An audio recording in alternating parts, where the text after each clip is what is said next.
Good day, one and all, and to one and all, a good day. My name is Lewis, also known as Speedy, welcoming you to round 2 of the Forgotten Muscle Championship. In round 1, we were at the Daytona Tri-Oval, where the Dodge Coronet Super B completely and utterly smashed the competition, and even smashed the benchmark car, which was the Ford Mustang Boss 302. Round 2 of the Forgotten Muscle Championship is going to see us at Maple Valley, a track that I'm personally excited for because, just like Suzuka, Turn 10 brought Maple Valley back for Forza Motorsport 7.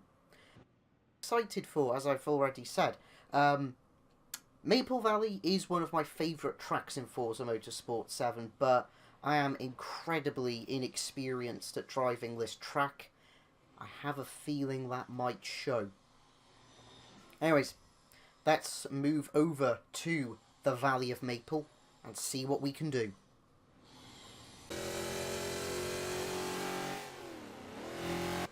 The first car to try its luck around Maple Valley was our benchmark car, the Ford Mustang Boss 302. Quick few statistics: 290 brake horsepower, 290 foot-pounds of torque, 3,250 pounds in weight. This car was an absolute blast to drive around Maple Valley. I'm going to say that here and now. This car was absolutely brilliant to drive around this track. There were a couple of times where the back end tried to step away, but not to toot my own horn or anything, but I managed to save it. The benchmark lap time that the Ford Mustang Boss 302 performed on this, its third lap, was a 1 minute 59.329 seconds. Is that good? Is that bad? I couldn't tell you even if I wanted to. I can tell you, however, that, as I say, this car was a lot of fun to drive around this track. I'm genuinely looking forward to seeing what some of the other cars can do. Speaking of, I think we should move on to them. I would say we should move on to the degenerates, but I don't know if that's too degrading or not. On top of that as well, I don't know if it's too politically incorrect, or whatever it is that Donald Trump is trying to brainwash us with. Thanks, America.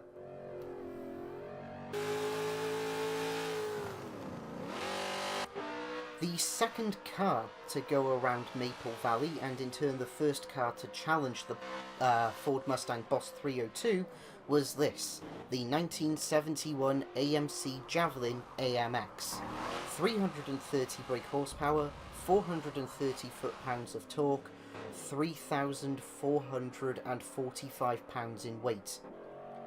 This car was ever so slightly terrifying around Maple Valley. There was understeer, there was understeer. It was bloody awful, should truth be told, around this track. And here's the thing, alright? It goes like a boat. It looks like a boat. It sounds like a boat. And it has the turning circle of a boat. I think this car might be a boat. Call it a hunch. Yeah, seriously though, this isn't an American muscle car. What this is effectively a dock tug on wheels. It's bloody terrifying. If it wasn't understeering, it was oversteering. If it wasn't oversteering, it was understeering. If it was doing neither, well, that was when you needed to change your underwear. Anyways, the time it had to beat was a 1 minute 59.329 seconds.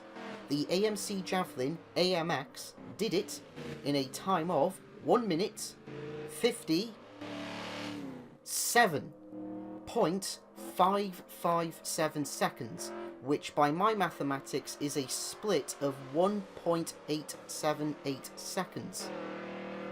Not bad for a boat. Let's move on to the next car. The second car to try and conquer the lap time of the Ford Mustang Boss 302 was this, the 1970 Buick GSX. 360 horsepower, 510 foot-pounds of torque, 3,874 pounds in weight. I will admit, this car was neither here nor there around Maple Valley. I guess it sort of handled it pretty well.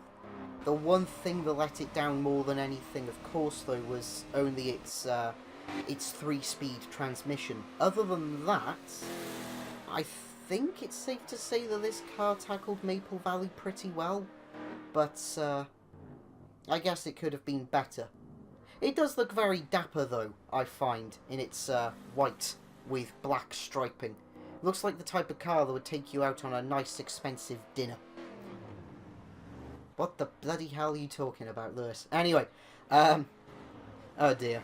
The lap time that the Buick GSX had to try and beat was a 1 minute 57.557 seconds, a time that was actually set by the AMC Javelin AMX.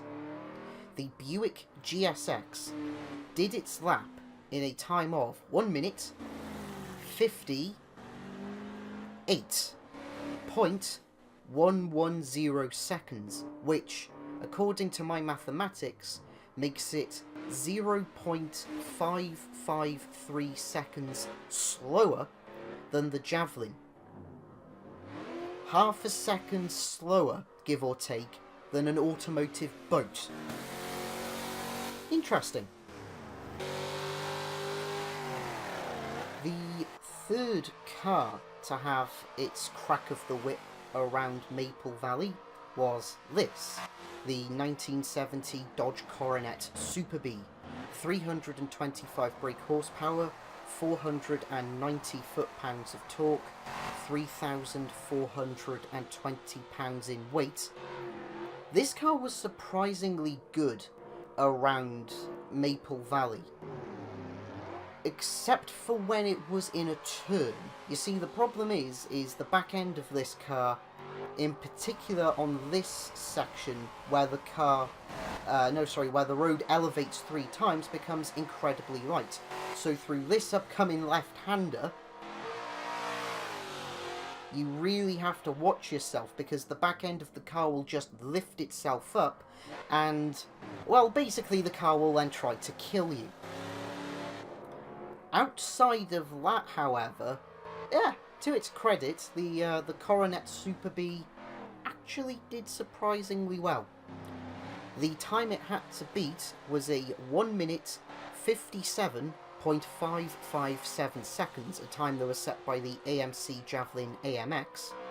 The Dodge Coronet Super B did it in a time of 1 minute 57.383 seconds, which makes it 0.174 seconds quicker than the AMC Javelin AMX. 0.2 of a second split, give or take. Nobody said that this was going to be easy on the Coronet. Nobody said it was going to be easy on the bloody driver either. Our second to last car to tackle Maple Valley was this, the 1970 Mercury Cougar Eliminator. Now, I know what you're all thinking straight away. Lewis, wasn't the car sky blue when it went around Daytona? It was sky blue around Daytona. You are all correct in saying that. I can assure you all, this is the exact same car that went around Daytona. All that's changed on it is the colour, because I thought about it and I wasn't a fan of the sky blue. So I've gone for a sort of red, burnt orange looking colour, which I think is actually quite nice on the car. Anyways, yes, the 1970 Mercury Cougar Eliminator, 335 brake horsepower, 440 foot-pounds of torque, 3,623 pounds in weight. I will admit, this car wasn't too bad around Maple Valley. It was much like the Buick. It was neither here nor there for me. It was good where it needed to be, it was bad where it was letting itself down, or I was letting it down. It was one or the other. Anyways, the lap time it had to beat was a 1 minute 57.383 seconds, a time that was set by the Dodge Coronet Super B. The Mercury Cougar Eliminator did it in a time of 1 minute 58.983 seconds, which gives it a 1.6 second split exactly from the Dodge Coronet Super B. I don't suppose that's too bad. I mean, I guess you could argue that a 1.6 second split is still relatively competitive. Still, let's move on to our final car. The final car to try its luck around Maple Valley was this, the 1969 Pontiac GTO, the Judge.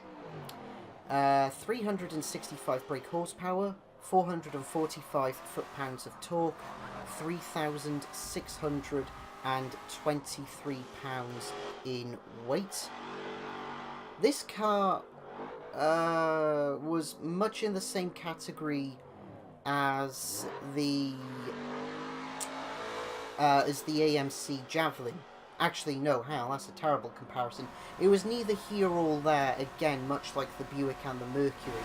I think that's probably the best way for me to sum it up. It did fare surprisingly well, though, around this turn here towards the covered bridge, which I'm incredibly grateful for. The lap time it had to beat was a 1 minute 57.383 seconds. The Pontiac GTO, the Judge, did it in a time of 1 minute 59.895 seconds, which, according to my mathematics, gives it a split of 2.312 seconds. A 2.3 second split. I don't suppose that's too bad. Again, I guess you could argue that that's relatively competitive. I'm not really one to point a finger.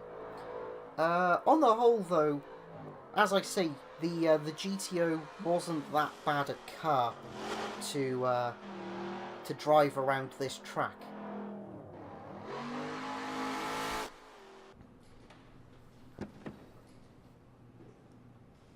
And so there we have it, folks, another round of the Forgotten Muscle Championship over and done with. Once again, the Dodge Coronet Super B proved to be the fastest car in the Forgotten Muscle Championship thus far. It's more than safe to say, though, that it really had to work for it, like, without the utmost shadow of a doubt. Just over 1/8 of a second difference between its lap time and the lap time of the AMC Javelin AMX. This was unbelievably close. Also, is it just me, or whenever the Mercury Cougar Eliminator was braking, were the front indicators coming on? Were like the front hazard lights coming on or something? I swear I could see them either turning on, acting as if they were forward-facing brake lights, or it was just the reflections that the game's program was just showing. Either way, that all said, thank you all so much for watching round 2 of the Forgotten Muscle Championship. I hope you've enjoyed this round as much as I've enjoyed producing it. If you liked what you saw, please do make sure to subscribe, leave a like, share the video with a couple of your friends, maybe leave a comment down below to say whether or not you agree with my choice of Forgotten muscle cars. If you do hit subscribe, first off, thank you. Second, please do make sure to hit the little bell icon at the side of the subscribe button so you can stay up to date on all my uploads. That said, however, ladies and gentlemen, this has been it for round 2 of the Forgotten Muscle Championship. My name is Lewis, also known as Speedy, saying thank you all very much for watching, And until round 3, where we will be at Road America, take care, guys. Take care.